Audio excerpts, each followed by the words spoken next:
Welcome back to Backseat Radio podcast, Backseat podcast, whatever you want to call it, episode 2.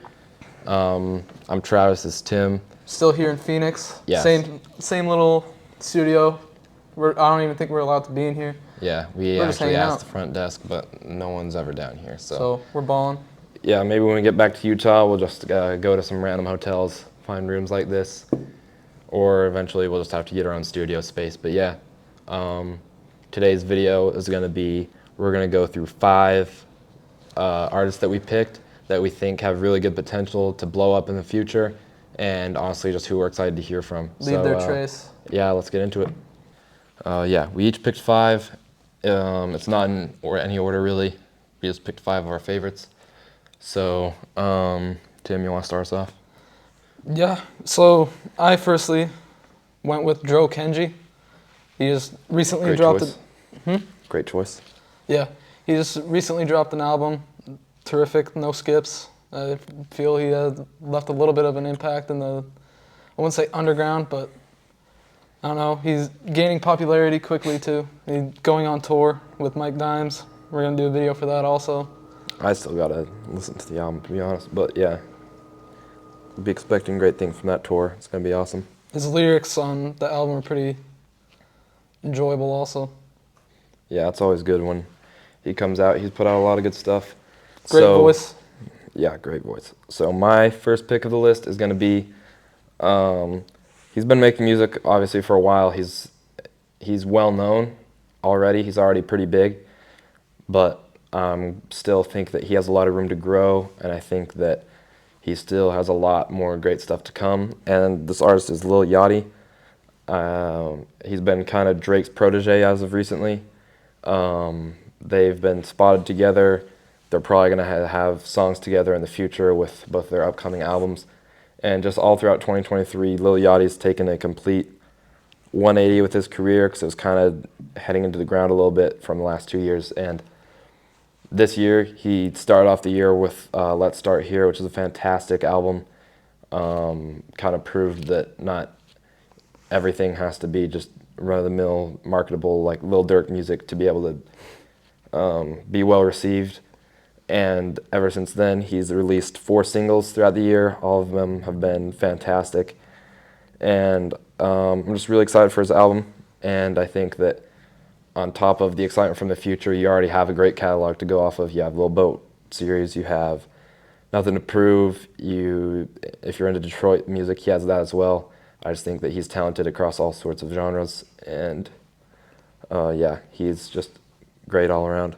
To add on to that, I know most people say this, but I'd say his prime is 2016, 2017 kind of, with Minnesota, all that, One Night.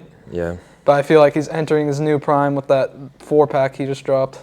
Yeah. Tesla. Every song is stands out from each other. Fantastic. All have their own feel to them.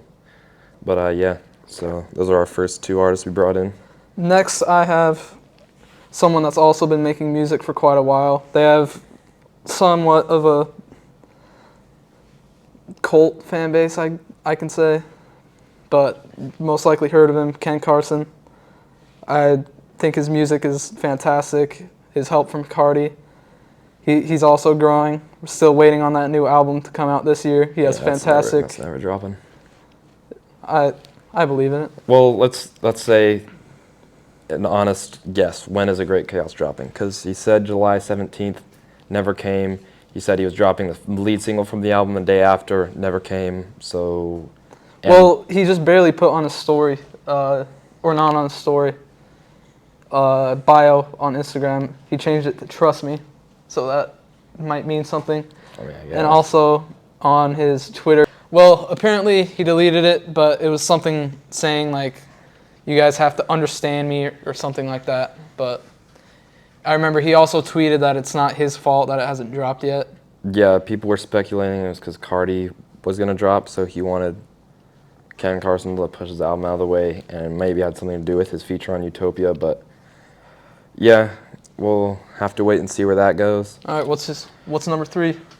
Well, or your second? 4. Yeah, so number 4 on my list, I'm going to be bringing in Don Toliver. He's Never heard of released him. his third studio album just barely. Well, not just barely, earlier this year, Lovesick. And I mean, a lot of people have mixed opinions on the album, but I personally loved it. I think that he's really good at kind of implementing the R&B fusion into his music. He's collaborated on that album with a lot of people I didn't think I would see him collaborate with, like Charlie Wilson, for example. Tizo. And yeah, him as well. That ended up being a great collab. And so I've seen him twice already on tour. Both of them shows have been fantastic. We saw him at Rolling Loud. That was fantastic. And his voice is beautiful. He's 3 for 3 with albums. So, I mean, I'm excited to see what he has next. And every time he collabs with Travis Scott, it's always a great song. I mean, it always ends up in my rotation. I think like 6 out of my 10 most played songs this year on Apple Music are Don Toliver songs. I also love Lovesick a lot. My favorite song off that album is probably No Pull. But it still doesn't beat Heaven or Hell for me. None of his albums do. I love that album. But I still think with his help from Travis Scott, he's already pretty big right now. Yeah. But in like 10 years, I feel like he's going to be even bigger. And we actually met him, and he was really cool. Yeah, we actually have like a little video with him on our Instagram page. Link to that would be in the description. Yo. And I did see something that I thought was interesting. It's like every time Don Toliver puts "no" in one of his titles, it ends up being like one of his classic songs, because No Photos, No Pull, and No Idea. 3 of his best songs. I mean, No Idea. It's a little overplayed, but still, I remember the first time I heard that song, I instantly was like, dang, this guy's crazy. Call Me a Sheep, that's how I discovered him. Or Yeah, me too. that or Can't Say. Can't Say. I think I heard of him from Can't Say, but I never really like got into his music until No Idea.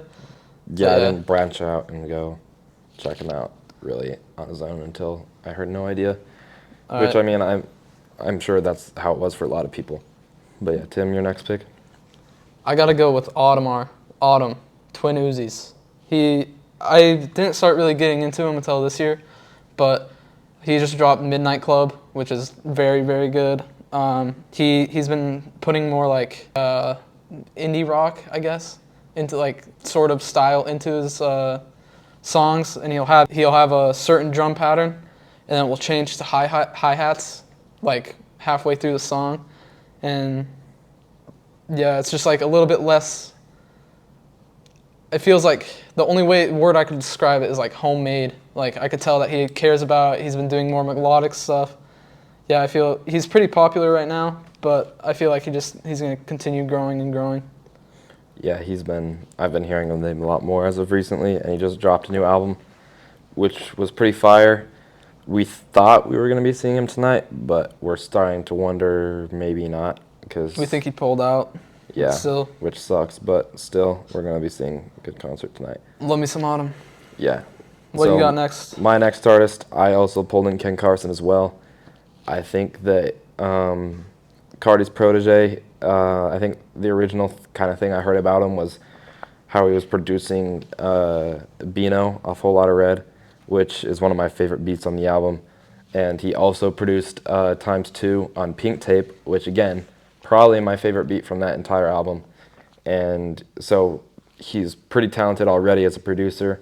And then you can go into songs like Freestyle 3, Intro, anything off Project X or X, and it's all just bangers. He's really good at creating hype music that like makes you want to get up and go crazy, or music that just inspires you, I guess.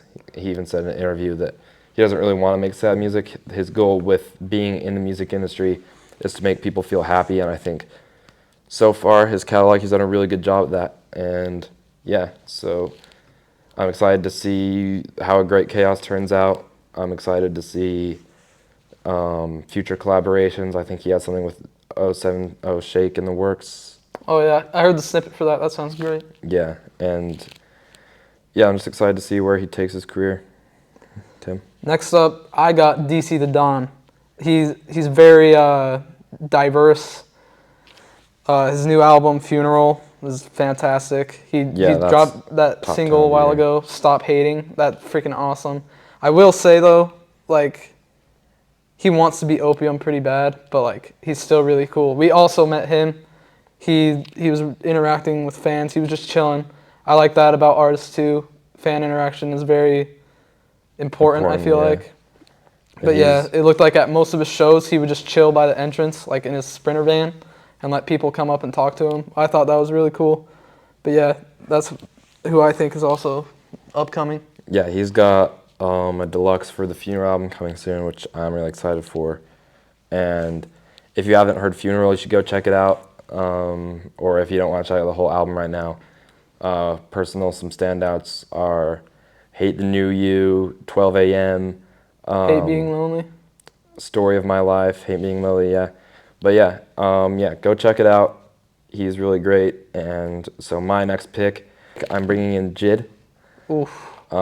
He's already he's almost the same age as Travis Scott and A$AP Rocky already, but he's only been making music for since 2017, I guess, which is actually a pretty long time, and 6 years he's released 3 studio albums, which, I mean, is about average for most of the big guys. Most of the, like Travis Scott, Kendrick, they all kind of have that similar release schedule, but every time he's come out and dropped something, it's been something that you can re-listen to, and every time you re-listen to it, it'll be new things that you pick up and new songs that you like, and there's always a lot of really good subject matter to go into, and especially with his latest album, The Forever Story.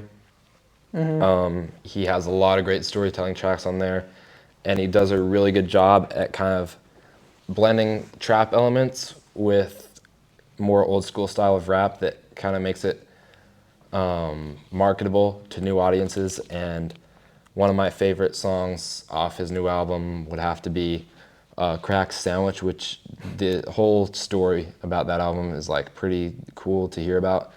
The last verse on that song, it's about how him and his entire family got into a street brawl just outside of a bar, and he's just talking about how beating people up was like something that united his family growing up. So he just goes about how a lot of things that maybe a lot of people would not think something that doesn't seem appealing to a lot of people united his family because that's the situations they grew up in. And just a really great storyteller, really great lyricist, and I think that we can expect a lot of great things from him in the future. So. Next up, I got Dom Corleo. It's the whole reason we're here in Phoenix. I think he's extremely diverse. His new album is pretty good. I think the deluxe made it a lot better with the songs he had on there. The songs with Young Ko, very good. But he has Chester so many Perry, different best songs. song ever. Yeah, Chester Perry, go listen to that. Greatest song I've ever heard. But yeah, he's inspired by so many different artists, and you can see in every different song he has he listened to Chief Keef a lot when he was little, and he has a couple songs where you could really see that. Same with Destroy Lonely. I feel like this was a while ago, but he got like quite a bit of hate that I don't think was deserved. I feel like inspiration is not that big of a deal. Wanting to make paying respect to like other artists. Yeah, I mean, how are you supposed to, if inspirations weren't a thing, a lot of people wouldn't be inspired to go make music, or you wouldn't be hearing stuff from them at all. And the music industry would be boring. He has a really, really good song with Dom Corleo, or with Destroy Lonely, that like, I don't know why, but I think that's like the whole reason I like him so much. OMO, Bottle Girl, Sky Harbor. You know, this is a great album in my opinion. It's pretty good. And then so our last pick of the list, I'm going with easily the person, if this was a top 5, if it was like starting off with number 5 going to number 1, this would still be my number 1, just kind of saving my personal favorite for last. I'm going with Baby Keem. He's just, I'm always excited to see new artists try new things and kind of break out from the normal flow of things, and no one has shown that better, I think, than Baby Keem. off the melodic blue, you have a kind of old school like soul sample, not really old school, but a really cool soul sample flip on something like Scapegoats, and you have like really weird experimental stuff like on Pink Panties. You have just songs that are gonna go crazy at concerts with like Vent and Trademark USA and Family Ties, and you have slow, more melodic cuts like 16, Scars. Issues. Oof. Issues, yeah. There's something for everyone just off his one debut kind of studio album. I mean, that might not be his debut album, but the album that really pushed him in his career further. So I'm excited to see what he has next. And just the fact that he's Kendrick Lamar's cousin and simultaneously his protege is The Hillbillies. just exciting on its own. Yeah, so, I mean, he's come back this year with a song with Kendrick, The Hillbillies, and that they kind of went with sort of the Drake Sticky style. I mean, it was pretty obvious that's what they got the whole idea for the song from. But at first I was like, do I really like this? And then it's grown on me so much, and it's one of my favorite tracks from this whole year. So I'm excited to see what he has in the future, and I just think that in the future, like say 10 years down the line, people will look back and he'll be probably one of the most respected people in the industry. And it's just crazy that like 2-3 years into his career, he already had a Grammy, which there's a lot of people that some people think is the best rappers of all time, say like Nas. He's well, no, that's not true. He got a Grammy in 2020, but still, that was like 26 years without a Grammy, and people still had regarded him as one of the best rappers of all time, which I'm not saying you're wrong if he does, but yeah, just crazy that Baby Keem's already achieved so much in such little time. I remember when he came to Utah for a show, and I decided not to go, like super last second, and I think that's the biggest regret I've had in my entire life. But luckily I saw him again. He opened for Kendrick, yeah. I also remember when he dropped the Melodic Blue, I didn't listen to it till like the next day. And I remember I was in my Spanish class with both AirPods and I was just banging it. And I remember it's such a good album. Yeah, he's one of the definitely best, most memorable first listen experiences I've had in a while. And definitely. even like, it may be biased, but I feel like if someone else made Range Brothers, they wouldn't have enough of the charisma to bring to the table that made Range Brothers so great for me. I would be like, what is this? This is horrible. But just the chemistry he has with Kendrick and I was just gonna say, yeah, the energy they bring to that song, I don't know what it is, but I just love that song. all their songs together, when they go back and forth, it's freaking amazing. Best parts of like every song they have together. Yeah, they've yet to even make a bad song together. Every song they made together, like, probably would be in my top 10. Baby Keem doesn't disappoint, even on his older albums too. Yeah. He has a song called Fortnite that I feel like is very underrated, that I like a lot. Yeah, just his first EP, and it was like still a great listen, which I don't think you can say for a lot of people. But yeah, you have everyone on your list done, right? Mm-hmm. Yeah, so that's going to wrap it up for today's episode. A little bit shorter, but we just want to keep pumping content out. Especially while we got this awesome studio. Yeah, hopefully in the future we'll be able to get our own. And yeah, just keep expecting more uploads, more collaborations, more everything. So yeah, thank you guys for watching. Drink water. Yeah, drink Listen lots to of music. water. Tell your friends about us, and yeah, Backseat Comment some Radio video out. ideas too. Yeah, we maybe. I need that. Yeah, I don't know.